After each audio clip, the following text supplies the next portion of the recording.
मंगलाचरणम्। ओम श्री गणेशाय नमः। ओम लक्ष्मीं तनोतु निर्धरा निर्धरान्यपेकछम् आङ्गीर्यं निकं साक्षिशिखा प्रबालम् हेरम्बयम्बरूतं वरचादनिधनं विघ्नार्दिभेद शतधारधुरंधरं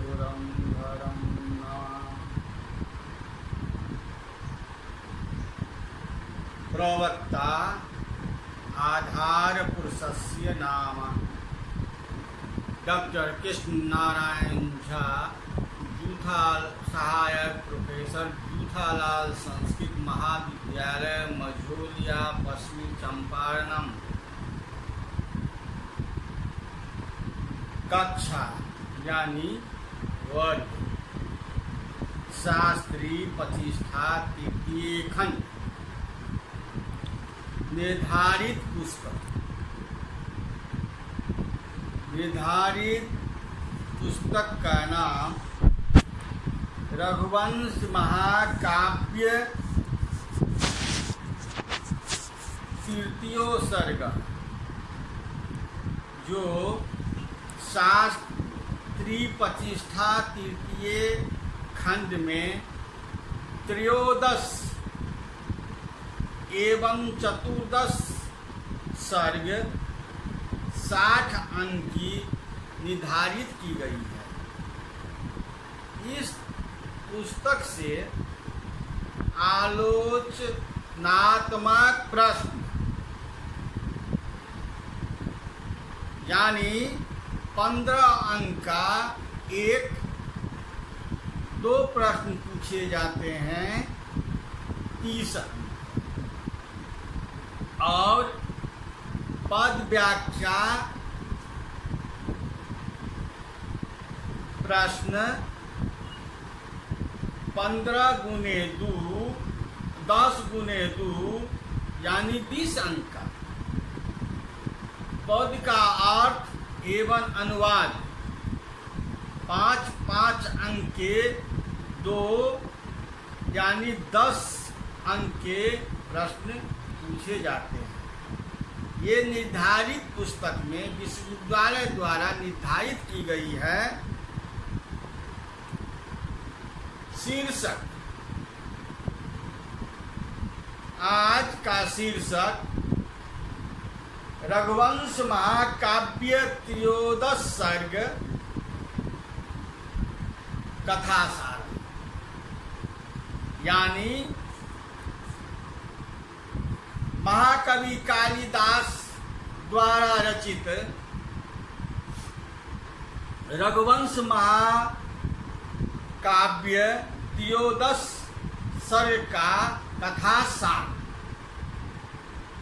कथा क्या है 13वां अध्याय सर्ग में, उसके बारे में मैं जानकारी देने जा रहा हूँ।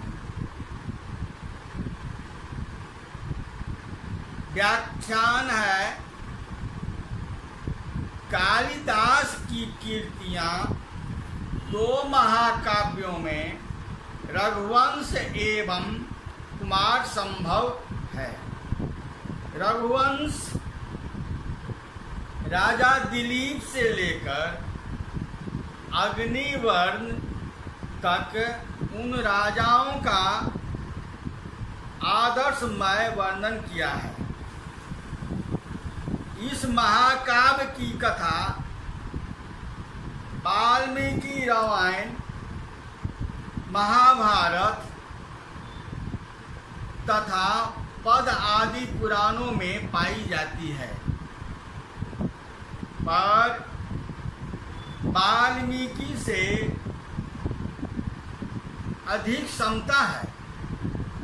फिर भी वाल्मीकि रामायण और रघुवंश के वंश क्रम में महान अंतर है। इस महाकाव्य में दिलीप से भगवान राम तक 5 पीढ़ियों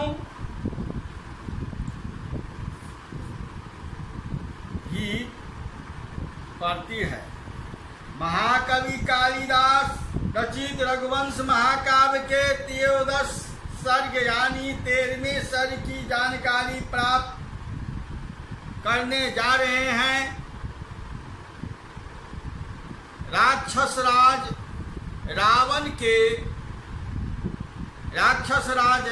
के वध के बाद मर्यादा पुरुषोत्तम राम ने अग्नि परीक्षा में विशुद्ध सीता को स्वीकार कर तथा लंका के राज पर रावण के भाई विभीषण को अभिषिक्त कर प्रिय पत्नी सीता, भ्राता लक्ष्मण, कपीश्वर, सुग्रीव, भक्त हनुमान जी, विलक्षण विभीषण तथा वानर एवं भालुओं के साथ पुष्पक विमान पर आरूढ़ होकर अयोध्या के लिए प्रस्थान करते समय मार्ग में सीता जी को तटस्थ स्थानों को दिखाते हुए उनका मनोरम वर्णन किया था। श्री राम ने पहले अपने पूर्वजों से संबंधित नील समुद्र, उसकी तटभूमि, वायु एवं मेष मार्ग का आकर्षण वर्णन करने के बाद उस दंडकारण्य को दिखाया, जहाँ राक्षसों के भाई से बलकलधारी तपस्वियों ने पहले निवास करना छोड़ दिया था। फिर उस स्थान को बताया जहाँ रावण द्वारा हरण के समय उनके पैर से गिरा हुआ एक नुपुर प्राप्त हुआ था और लताओं ने अपने पल्लवों को हिलाकर मृगियों के दक्षिण की तरफ मुंह कर सीता जी के जाने का संकेत किया था। बाद माल्यवान पर्वत तथा उस पंपासर का सुंदर वर्णन किया है, जिसके जल की मोहकता के कारण उनकी दृष्टि उसे छोड़ना नहीं चाहती थी। अनंतर सारस पक्षियों से पूर्ण गोदावरी नदी, पंचवती, स्वर्ग से राजा नहुष को च्युत करने वाले अगस्त जी का आश्रम, शांत कनि मुनि का पंचाशर नामक सरोवर, तोचक्ष्ण मुनि, सरभृंग मुनि के आश्रम, गगनचुंबी विचित्र चित्रकूट, निर्मल मंदाकिनी नदी, अत्रि मुनि के शांत तप स्थान एवं अनुसुईया जी द्वारा लाई गई गंगा जी का वर्णन है। तीर्थराज प्रयाग में गंगा यमुना के संगम पर मनोहर एवं साहित्यिक वर्णन के पश्चात निषाद राज की निवास भूमि सिंगेदेरपुर के परिचय के अनंतर ढाई के रूप में मानसरोवर से निर्गत सतलुज नदी का सुंदर वर्णन किया है। इसके बाद राम ने कहा, सीते, पृथ्वी से उड़ती हुई जो सामने धूली दिखाई दे रही है, इससे मालूम पड़ता है कि हनुमान जी से मेरे आगमन का समाचार सुनकर भरत सेना के साथ मेरी आगवानी करने के लिए आ रहे हैं। जैसे युद्ध में खरदूषण, त्रिशिरा आदि को मारकर लौट लौटे हुए मुझको लक्ष्मण के संरक्षित तथा निर्दोष तुम्हें सौंप दिया था। उसी प्रकार भरत की पिता की प्रतिज्ञा का पालन करने वाले मुझको संरक्षित तथा निर्दोष राजलक्ष्मी को सौंप देंगे। हे वैदेही, यह देखो, बलवत वशधारी भरत पैदल ही गुरु वशिष्ठ जी को आगे एवं सेना को पीछे रखकर वृद्ध मंत्रियों के साथ स्वयं हाथ में अर्घ्यपात लेकर स्वागत करने के लिए मेरे पास आ रहे हैं। ये पिताजी से प्राप्त राजलक्ष्मी को तरुण होते हुए भी मेरी भक्त से भोग के बिना 14 वर्षों से दुष्कर आचरण कर रहे हैं। रामचंद्र जी के ऐसा कहने के बाद ही उनकी इच्छा से चलने वाला वह पुष्पक विमान भरत के अनुगामियों द्वारा देखते देखते आकाश मंडल से सासा भूमि पर उतर गया।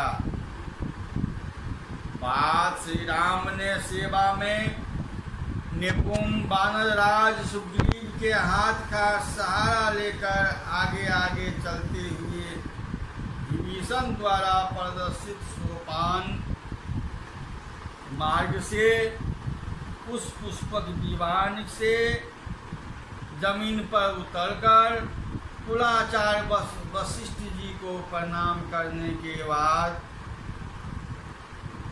भरत के अर्घ्य को स्वीकार करते हुए आनंद सुरों के साथ उनका आलिंगन किया और कुशल प्रश्न आदि से उन मंत्रियों को अनुग्रहित किया जो उनके वियोग में दाढ़ी मूछ बढ़ाकर जटावान बरगद वृक्ष के समान विकृत मुख हो गए थे। अनंतरन इसके बाद श्री राम ने भरत को सुग्रीव एवं विभीषण का परिचय देते हुए कहा, ये मेरे आपत्ति के बांधव मानव और भार्गव के राजा सुग्रीव हैं तथा ये मेरे शत्रुओं पर प्रथम प्रहार करने वाले विभीषण हैं। यह सुन भरत जी ने सुग्रीव एवं विभीषण का अभिवादन आदि के से सत्कार करने के बाद नतमस्तक हुए लक्ष्मण जी का स्नेह गाढ़ आलिंगन किया।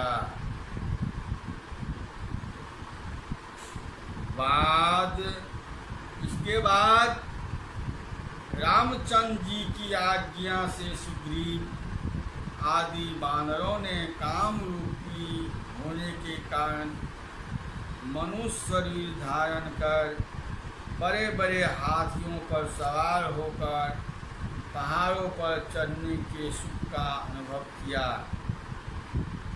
अनुचरों के सहित विभीषण आदि श्री राम के आदेश के से उत्तम रथों का आरूढ़ हुए।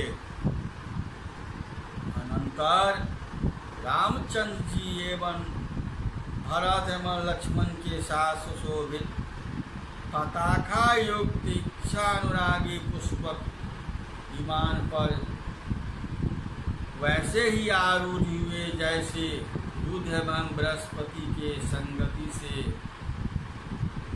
दर्शनीय तारापति चंद्रमा रात में चंचल पीली वाले मेघ पर आरूढ़ होते हैं। यहाँ मां अलंकार से दिए गए हुए हैं। अनुमान पर ही भरत जी ने प्रलय काल में आदि 12 द्वारा उद्धित पृथ्वी के समान श्री राम द्वारा रावण के संकट से उद्भुत सीता जी की पाद वंदना की, रावण की प्रार्थना को ठुकराने से परम पवित्र एवं वंदनीय पवित्रता सीता जी का चरण युगल का तथा दाता राम के अनुसरण से जटायुक्त भरत जी का मस्तक, ये दोनों मिलकर एक दूसरे को परम पवित्र करने वाले हुए। बाद श्री राम की शोभा यात्रा आरंभ हुई। श्री राम ने जिसके आगे आगे अयोध्या के प्रजाजन चल रहे थे, ऐसे मंद गति वाले पुष्पक विमान से आधा कोस जाकर शत्रुघ्न द्वारा सजाए गए तंबू आदि से युक्त अयोध्या के सुंदर भवनों से सपरिवार निवास किया। इस कथा सारांश में माँ अलंकार से विभूषित हैं। कालिदास रचित त्रयोदश 13वें सर्ग में का कथा सार है। सीते, जानती हो यह समुद्र कैसे बना है? सुनो, यह हमारे पूर्वज महाराज सगर अश्वमेध यज्ञ कर रहे थे। तब उस इंद्र ने उस यज्ञ संबंधित घोड़े को पुराकार पाताल में कपिल मुनि के पास बांध दिया। महाराज सगर के 60,000 पुत्र ने उस घोड़े को खोज करने के लिए सारी पृथ्वी को खोद डाला। उसी से वह समुद्र इतना बड़ा लंबा चौड़ा बन गया। इसलिए यह हम लोगों का पूर्वज का देन है। यह समुद्र बड़े काम का है। देखो, इसी में से सूर्य की किरणें जल खींचती है और पृथ्वी पर बरसाती है। इसी में रत्न बढ़ते हैं। यह अपनी गोद में अपने शत्रु बारवा नल को पालता है और इसी ने संसार के प्रशासक चंद्रमा को उत्पन्न किया है। यह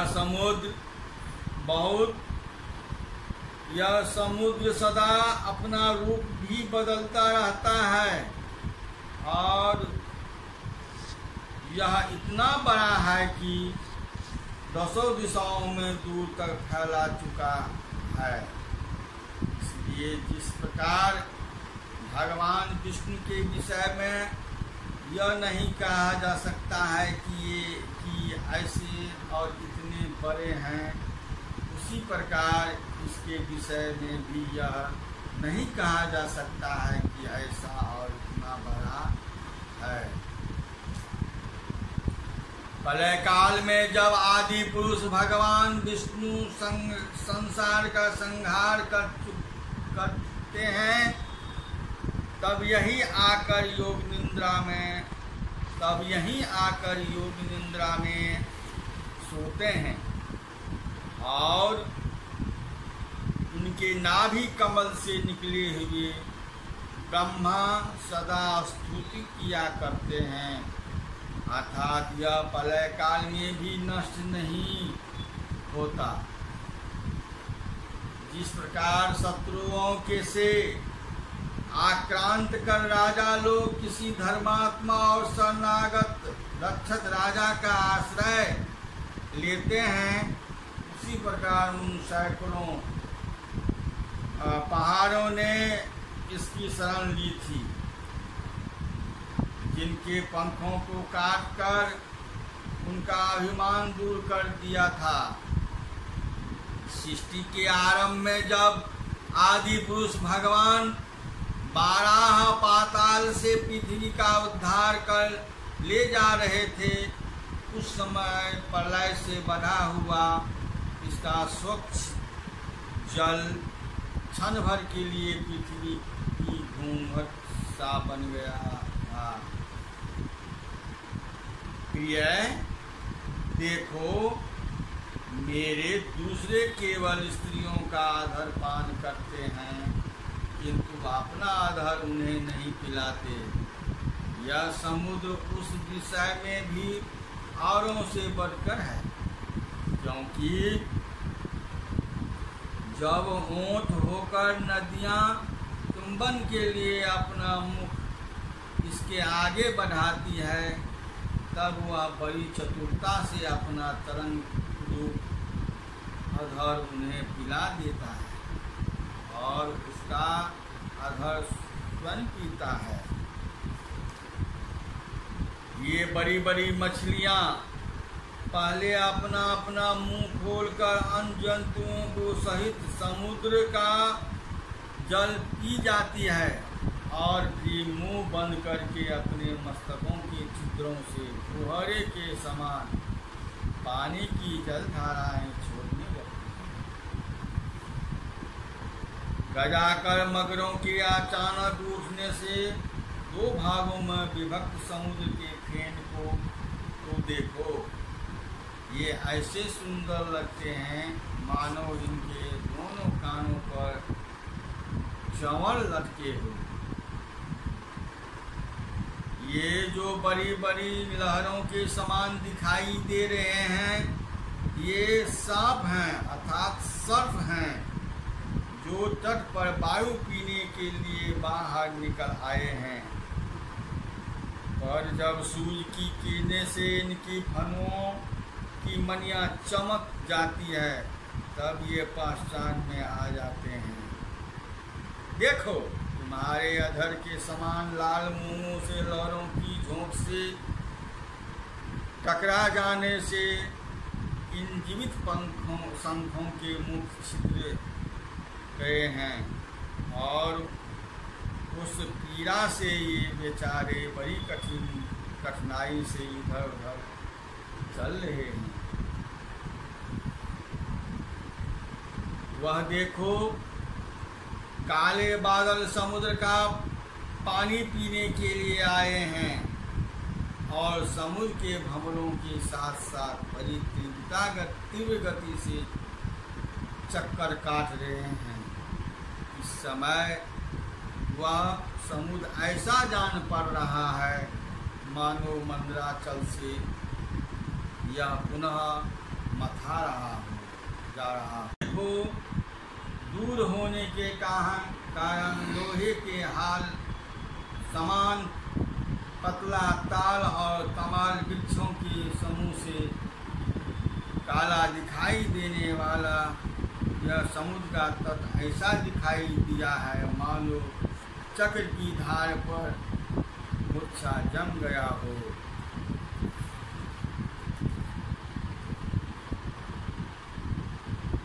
हे विशाल लोचने प्रिय, समुद्र तट का वायु तुम्हारे मुख की केतकी के पराग से अलंकित कर रहा है, मानो वह यह जान गया है कि मैं तुम्हारे अधरों को चूमने वाला ही हूँ और अधिक श्रृंगार करने की राह नहीं देख सकता। यह देखो, विमान के तेजी से चलने के कारण क्षण भर में ही हम लोग समुद्र के उस तट पर पहुंच गए जहां बालू पर सर्पों को फेन फैल जाने से मोती बिखरे रहे हैं और फलों के हार से सुपारी के पेड़ झुके खड़े हैं। ये केदली दल के समान जंघा वाली मृग नैनी प्रिय, जरा पीछे की ओर देखो। ये चले जाने के कारण वह जंगलों के भरी हुई भूमि ऐसी दिखाई दे रही है मानो समुद्र से अभी निकली पड़ी हो। मैं जिधर चाहता हूँ उधर ही यह विमान घूम जाता है। यह कभी तो देवताओं के मार्ग में उड़ता चलता है तो कभी बादलों के मार्ग से पहुंच जाता है और कभी पक्षियों के मार्ग के आकाश में उड़ने लगता है। ऐरावत के मद से सुगंधित आकाश गंगा की लहरों से स्पर्श से शीतल तथा आकाश का वायु तुम्हारे मुख पर दोपहर की गर्मी से उत्पन्न हुए पसीने को बूंदों को सुखा रहा है। हे चंडी कोपने, जब तुम कौतूहलवश अपना हाथ विमान से बाहर निकालकर बादल को छूने लगती हो तो तुम्हारे मणि बंधन चारों तरफ बिजली चमक पड़ती है। उस समय मालूम पड़ता है मानो यह बादल तुम्हारे हाथ में दूसरा कदम पहना रहा है।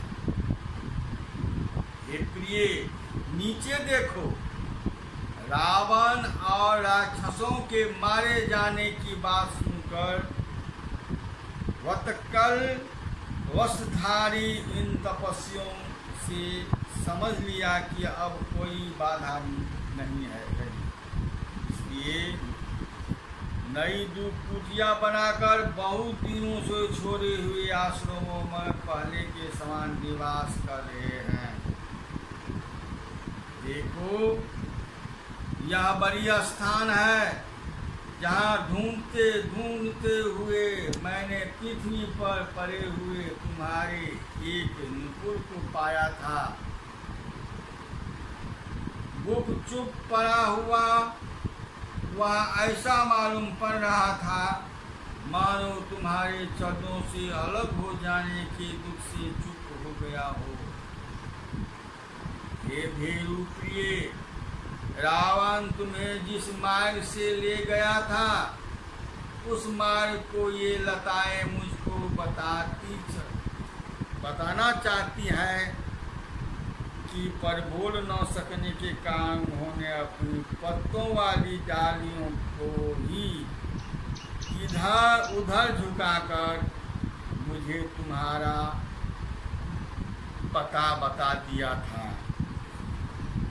हिरण्यों ने जब देखा कि मुझे तुम्हारे गाने के मार्ग का पता नहीं लग रहा है तो वे अपनी उठी हुई पलकें वाली आंखें दक्षिण की ओर करके तुम्हें तुम्हारा मार्ग समझाने लगे। देखो, सामने जो यह माल्यवान नामक पर्वत की गगन स्पर्शी छोटी ऊंची दिखाई पड़ रही है, वहाँ जब बादलों ने नया जल बरसाना आरंभ किया था तब तुम्हारे न रहने से मेरी आंखें भी जल बरसाने लगी। अर्थात वहाँ बरसते हुए मेघों को देखकर तुम्हारे लिए खूब रोया था। जब वहाँ बादल गरजते थे और गुफाओं में उसकी प्रतिध्वनि होने लगती थी तब बादलों के भयंकर गर्जन से डरकर कांपती हुई मुझसे लिपट जाती थी। उन दिनों को स्मरण करके मैंने बड़े कष्ट से बिताया। अधिक ऊंचे होने के कारण समीप वेद से जंगलों से ढके रहने के कारण पंपासर का पानी ठीक नहीं दिखाई दे रहा है। उन पर दूर से पड़ती हुई दृष्टि मानो खेद से उन्हें पी रही है। जैसे चकवा चकवी के जोड़े से एक दूसरे को प्रेम पूर्वक कमल का केस दिया करते थे। तुमसे दूर रहने के कारण उन्हें देखकर मैं यही सोचता था कि मुझे भी ये दिन कब दिखने मिलेंगे। विमान में लगे हुए छोटे छोटे सुवर्ण के घुंघरुओं की आवाज को सुनकर गोदावरी नदी के सारस पक्षियों को पंक्तियां अपने झुंड के भ्रमण से आकाश में उड़ पड़ती हुई चली आ रही है। मानो ये तुम्हारी आगवानी करने की है। तथा सारांशः इति समाप्तः।